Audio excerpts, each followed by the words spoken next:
Meron bang ketones ang inyong urine nung ikay nagpa-urinalysis? That's one of the question that was given to me the other day. Kasi merong isang low carber na naglo-low carb na for a couple of months at yun yung kanyang problema. Nagkaroon ng ketones sa kanyang urine na hindi nakita before when she was still on the standard diet, which is the typical high carb diet.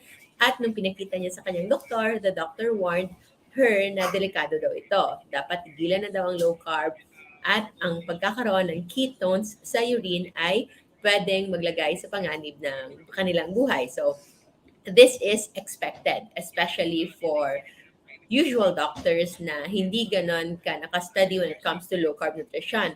Ako before studying low carb, before doing it myself, before pa ako nag-fasting, I will also have the same fear because yung ketones usually signifies ketosis. And when it comes to standard medical practice and the usual na management, yung ketone nakikita lang before in episodes of diabetic ketoacidosis. So, DKA. Yung DKA, isa siyang complication na usually nakikita sa mga type 1 diabetics or uncontrolled type 2 diabetics. This can be life-threatening. Pwedeng mamatay yung taong merong DKA, diabetes ketoacidosis, and it is usually in the presence of very high ketones, so mataas na ketones in the blood na posibleng lumabas sa ihi. That's why there's also ketones in urine. But there is one very, very important thing.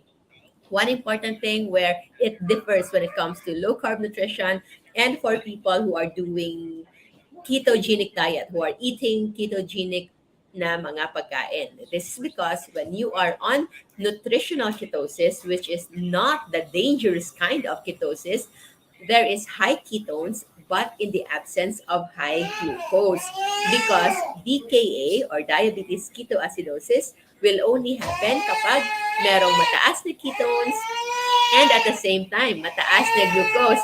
Agree ba, Arky Koy? Agree si Arky sa ating mga pinag-uusapan ngayon. So, showing ketones in urine, hindi siya delikado if you are sticking to low carb. To be sure, kung gusto mo, para wag kang matakot, whenever you have positive ketones, +1, +2, even +3 ketones sa iyong urinalysis, you can check your blood sugar, either random blood sugar, CBG, or fasting blood sugar. And as long as it is low or normal, then you have nothing to worry about. Okay na okay lang ang pagkakaroon ng ketones in urine. Although sa mga nagsisimula pa lang, this is more common. But as you become fat adapted, the more you are longer into this way of life, it is already expected na it is already expected na hindi na siya ganon kadami because the moment you are fat adapted and your body is now capable of processing ketones as a source of energy, then your body will not eliminate them. Pwede na most of those ketones that you produce, yun yung mismong gagamitin mo as a source of energy because if you are still not fat adapted at sobra-sobra yung mga ketones na pinoproduce ng katawan mo, then ilalabas na niya ito as waste product. So ano yung mga instances where you produce more ketones than you need? So it is when you are doing full ketogenic diet strictly, while at the same time, you are also doing strenuous exercises. So mas napapadoble yung pagkakaroon mo ng physical activities, driving your metabolism faster. And for those who are not hydrating well and not securing their electrolytes. So, minsan, these extra ketones produces keto flu. Nagkakaroon ng keto rash and nagkakaroon nga ng too much ketone in the body causing ketone breath. So, nagkakaroon ng bad breath na parang ketones, ammonia breath. And also, no, not ammonia breath, but fruity keto breath, and also the same way with urine. Yung iba nagkakaroon din ng parang body odor na that is somewhat seen sa mga nagsisimula pa lang mag-low carb or full keto diet. But when you are already fat adapted, supposedly hindi na ito makikita because your body will be so used to ketones na it will hang on to it at eto na yung gagamitin niya as fuel. And if you are already in low carb and ketogenic diet for so long at nagkakaroon pa rin kayo ng ganito from time to time, then maybe it is because you are not doing it the best way possible in such a way na nagkikito ka, naglo-low carb ka 3 times a day, 3 times a week, 4 times a week, and then you go into high carb, and then you right after 3, 4 days na series, babalik ka na naman sa keto and low carb and fasting right then and there to compensate sa cheat days mo, and then your body will still go through again that process of fat adaptation or keto adaptation. So it is expected na those period of transition will happen again and again. So that is why it is better na kung gusto mo mang maging metabolically flexible, you can do it with just low carb, shifting from keto, fasting, and then low carb. Not really going out na mag-high carb ka talaga. Kung gusto mo talaga magkaroon ng ganong exercise, maybe limit it to once a month or once every month, 2 months or once every quarter. And know that it is not necessary kasi baka gawin nyo siyang goal na kailangan ko nang mag-high carb kasi hindi pa ako nakapag-high carb ngayong month na ito.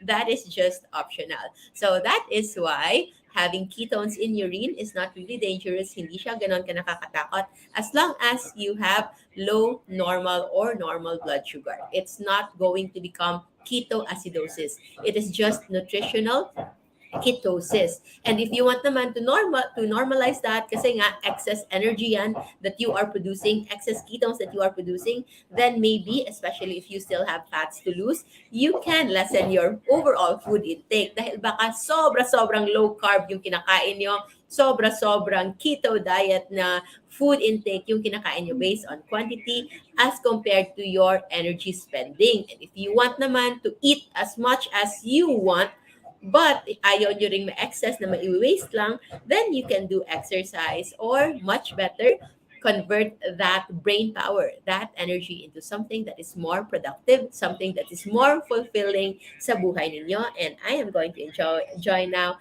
our local food. So we have our family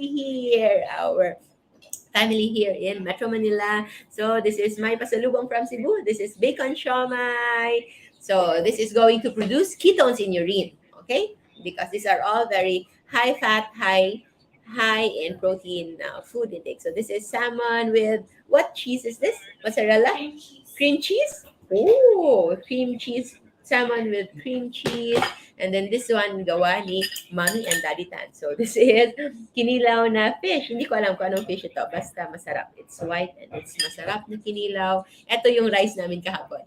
Lechon, pork belly, and all those. At ito yung aming rice. So as you know, kapag meron mga pagkain, we usually assign kung saan dito yung rice. So since bacon for me is a main meal and also salmon is also a main meal. So yung fish will be my rice alternative. And also meron din sea mantis. Para siyang lobster, sea mantis na yung pinaka nakakatakot, nakita namin siyang buhay. Buhay siya yesterday. Sobrang nakakatakot talaga. But I've eaten one of these before. Yung kanyang lasa would be parang merge ng shrimp and crab. Yung kanyang meat. Wow! Yung batang buntis ay nagwa-wow! And this is the egg of my sister para sa kanya. Ginawa ng poached egg made by One True Love. Okay? And for our dessert, we have low-carb cheese sticks from Cebu. Tingnan mo, mukha pa lang parang high-carb cheese sticks na. And also, meron ding low-carb na carrot cake because yesterday was my mom and my brother's na wedding anniversary, Angel and Bobby and my mom and our parents. So yan yung food namin for today. These are foods na pwedeng magproduce ng ketones in urine but not DKA, not ketoacidosis, not the dangerous kind, because this one is going to be nutritional ketosis. The ketones that will be produced that will just be enough to fuel the energy that we need every day. And I'm going to work in a little while at tapusin ko na so that we can eat at makakahit siya ko. Thank you, everyone. Yan lang. Papakita ko ba kayong lahat? Ayaw. Shy type silang lahat. Sige, yun lang. Hindi pa pang tulog pa lahat. Oh, ang ganda-ganda. Picturean ko na lang kayo dyan. Picturean ko kayo dyan. Ang cute yung tatlo dyan. Yan. Picturean ko kayo tatlo dyan. Smile. Smile. And then, since na-picturean ko na kayo, yun na lang ipapakita ko. Papakita ko na. Yan silang tatlo. So yeah, thank you so much, everyone. Remember to always stay low carb so that we all stay safe. And of course, this video is intended and especially dedicated to Mami Gina na yung friend niya yung nagtanong kung ano ang ibig sabihin or if she should be scared na merong ketone sa kanyang urine. Maraming salamat po. Bye!